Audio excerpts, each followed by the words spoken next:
بسم اللہ الرحمن الرحیم۔ ناظرین السلام علیکم۔ یوٹیوب ادب چینل قلم قافلہ پاکستان، میں ہوں گل بخشالوی۔ گلستان ادب کے مہکتے گلاب،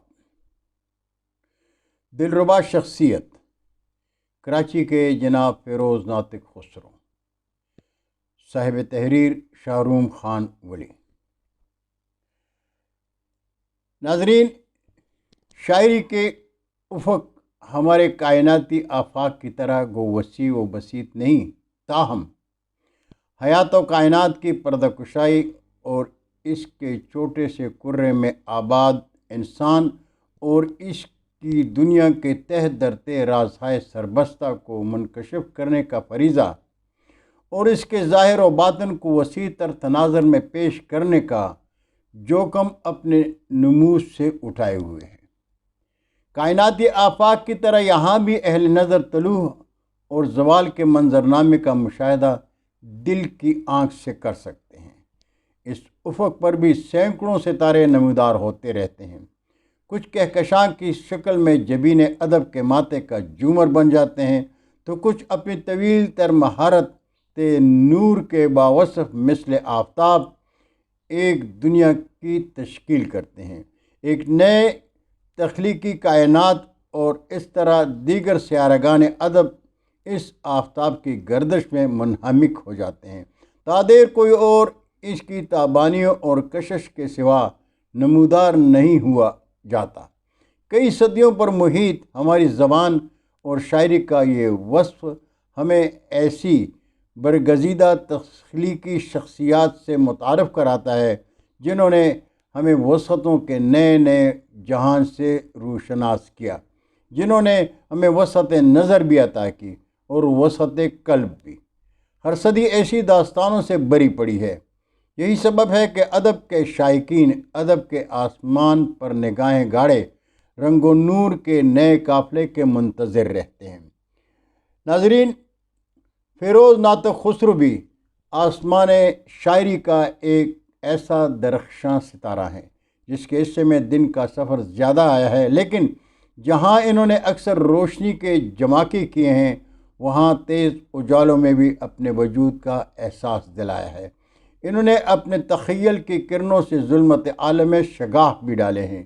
یہی نہیں بلکہ اس کی روشنی نے ہمارے زمینی منظرناموں میں رنگ و نکھت کے خوش رنگ حوالے قائم کیے ہیں۔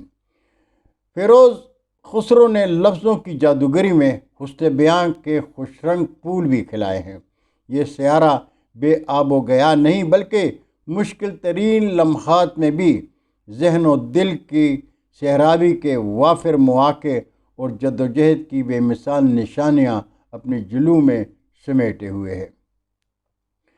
خسرو کی دلاویز دلربا شخصیت کا ہر وہ شخص معترف ہے جو ان کو قریب سے جانتا ہے۔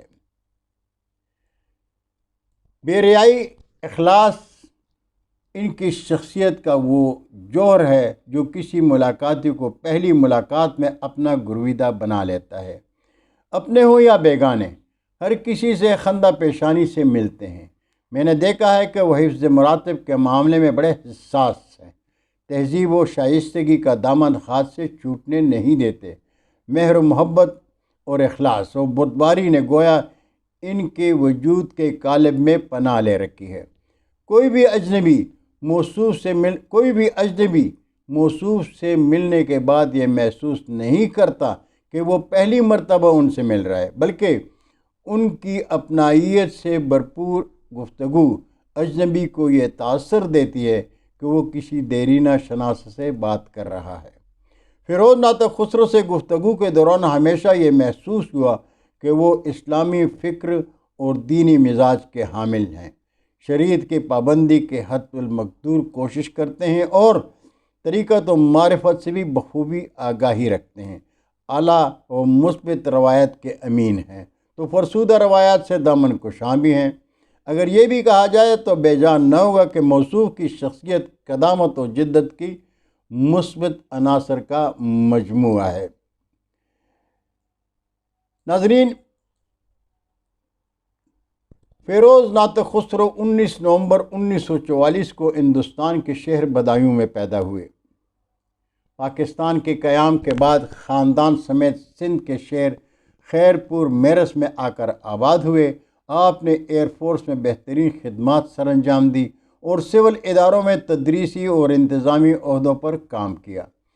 نسبی اور خاندانی شجرے کے حوالے سے وہ چراغ ہیں جس کی روشنی میں علمی و ادبی تہذیبی اقدار کے دلدادہ لوگ اپنے وجود کی پرورش کرتے رہے ہیں۔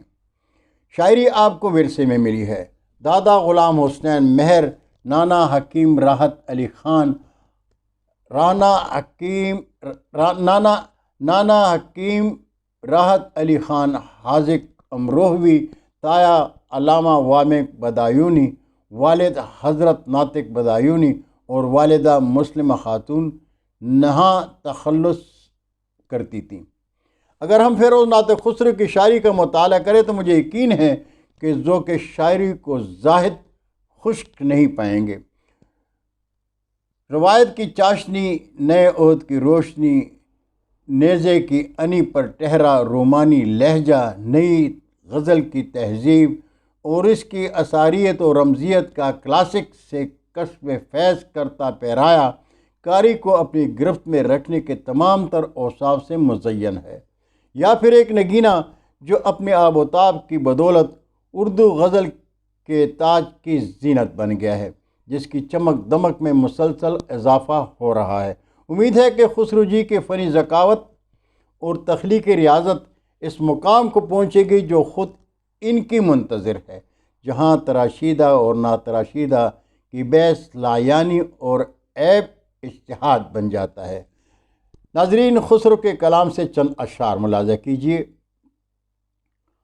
ہونٹ بھی خاموش تھے، آنکھیں بھی چپ چپ تھیں، مگر میرا چہرہ بن گیا باعث میری تشہیر کا۔ بہتر یہی ہے دل کے دریچے رکھو نہ بند، بہتر یہی ہے دل کے دریچے رکھو نہ بند، کر دے گی کام ورنہ یہ دل کی گھٹن تمام۔ کس نے سوچا کہ منزل پہ پہنچ جانے کے بعد، کس نے سوچا تھا کہ منزل پہ پہنچ جانے کے بعد قافلے ہوں گے جدا اور ہم سفر کٹ جائیں گے۔ دیکھا نہیں کبھی بھی آنکھ بھر کر، مگر ہم نے اسے دیکھا بہت ہے۔ خود بھی حیراں ہیں انگلیاں